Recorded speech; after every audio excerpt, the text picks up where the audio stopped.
Okay, so in the previous video, what I did is I started with a model of little masses, little identical masses spaced out by a separation A, connected by a massless string which had a tension capital T.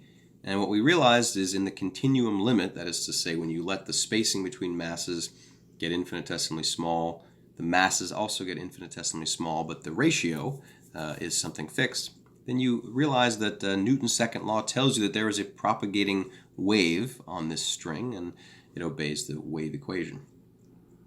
You can think of y as a function of x and t if you, for example, didn't know that there was another dimension to go into, and you lived in one dimension spanned by position x and time t, then you would describe y as some kind of field. It would be a number associated with every position x, and it evolves in time.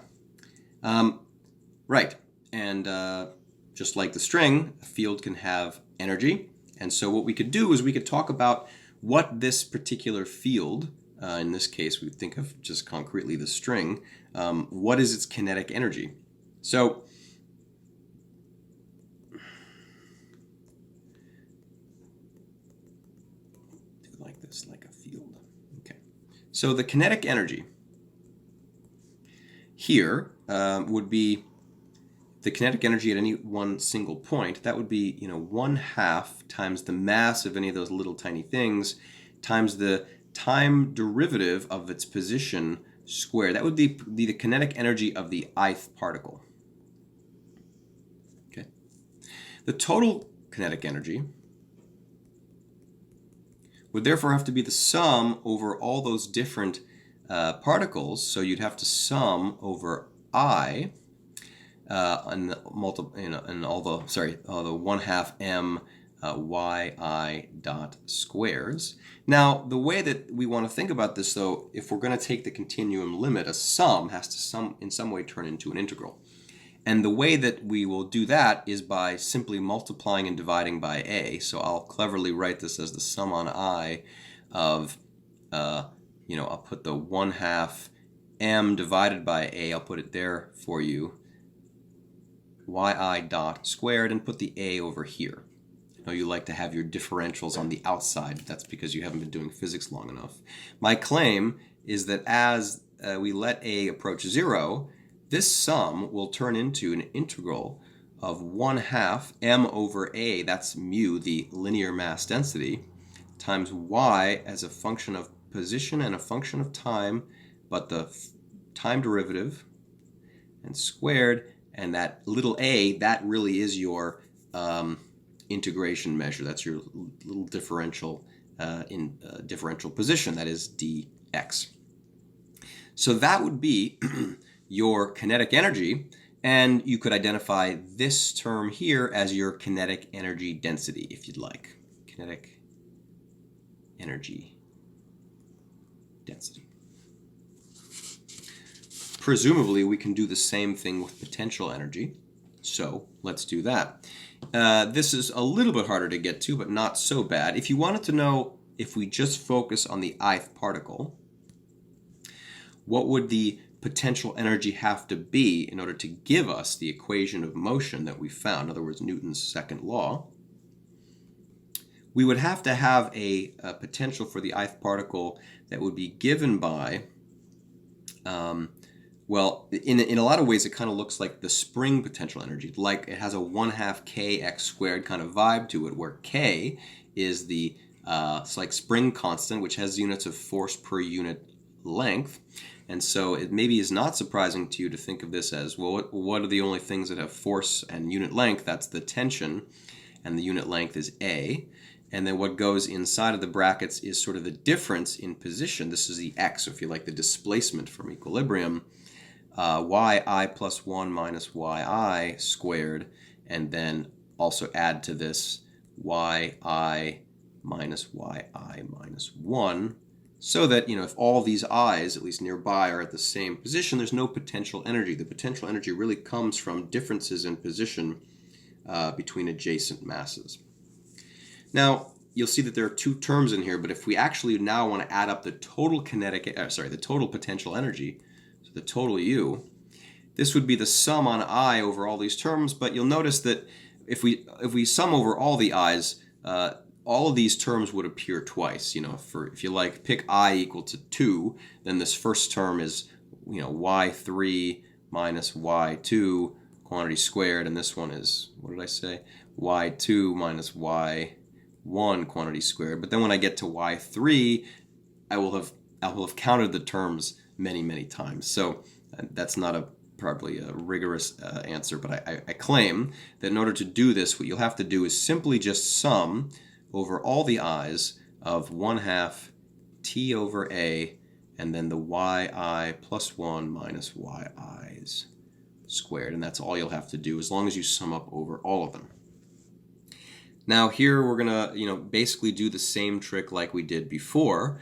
What I want to do is divide by a squared and multiply by a squared is one way to say it. So maybe, parentheses squared. And so what I'll do is make sure that we sum on I, put the 1/2 t, so I'm going to multiply by a squared, divide by a squared. So when I multiply by a squared, one of those a's goes away, another a will appear here. And then on the inside, I've got a yi plus 1 minus yi divided by a quantity squared. Okay, I know that may seem odd, but check to see your powers of a still work out. You end up with 1 power of a in the denominator, which you have in the previous line. Okay, so now we're basically in the same position like we were. In the limit that we let a approach 0, this total sum turns into an integral, and that's 1/2 the tension, and then the first derivative of y with respect to x, t, that's squared, and that dA is the differential element dx. And there you go. That would be your total potential energy for that the string. And this term here, the integrand, you can think of this as the potential energy density. Now, the reason why I've bothered to talk about these things is for those of you who have seen an action and have come to understand what the purpose of an action in Lagrangian is, and if you haven't, that's okay. What we do in Lagrangian mechanics is to define something called an action. The action is called S, and it's given by the integral, the time integral of the Lagrangian, dt. And the Lagrangian depends on all this stuff. And the Lagrangian is simply given by the difference between the kinetic energy and the potential energy, and we integrate that over all time. And I think, at least from what I recall, the main reason to do this is, for one thing, it's a totally different perspective on doing Newtonian mechanics. You have to imagine that nature is sort of efficient in its way of having particles and fields moving around. That there's a kinetic energy, there's a potential energy, and energy can go from one kind to another, but nature wants to choose the trajectory of particles such that the switching back and forth between kinetic energy and potential energy is minimized, or more carefully, extremized. So the way that you end up figuring out Newton's law of motion, Newton's second law, is by taking the action and extremizing it. And that's a fancy way to say that is to say that you're doing the calculus of variations, but all you're trying to do is make sure that the difference between the kinetic energy and potential energy, when you're integrating over all time that the system is doing its thing, you're going to minimize that amount of you're going to extremize the amount of the size of the action. Okay, so eventually you'll get to that. And for those of you who have seen this, what you might understand now is that given what we have up there, we are simply going to write, if we have a whole string to deal with, or for that matter a whole field, then the kinetic energy and the potential energy are integrals over space. And so, I'm just going to do one thing, which is, I know you don't like, I'm going to put the dt over here and do k minus u over there. And now when I represent the kinetic energy and the potential energy, I'm going to put those integrals together, an integral over time, an integral over space. And the kinetic energy had this term that was like 1/2 mu y dot squared. and the potential energy had a term that was like 1/2 T times y prime quantity squared. And hopefully this might look like something that you've maybe seen in a fancy looking paper about physics. When you end up writing down the theory for a scalar field, specifically for a massless scalar field, so I'll just say a massless scalar field in one dimension, or probably I should say 1 + 1 dimension, for those of you who like to think about time and space as, making sure that we can add 1 + 1 to get 2. That actually looks pretty similar. You've got a dt, you integrate over all time, you integrate over all space, and what goes on the inside is basically, depending on the sign convention you use, a 1/2 and then a time derivative partial dt. I'll write it like this. Let's call that scalar field phi. You take the time derivative and you square that.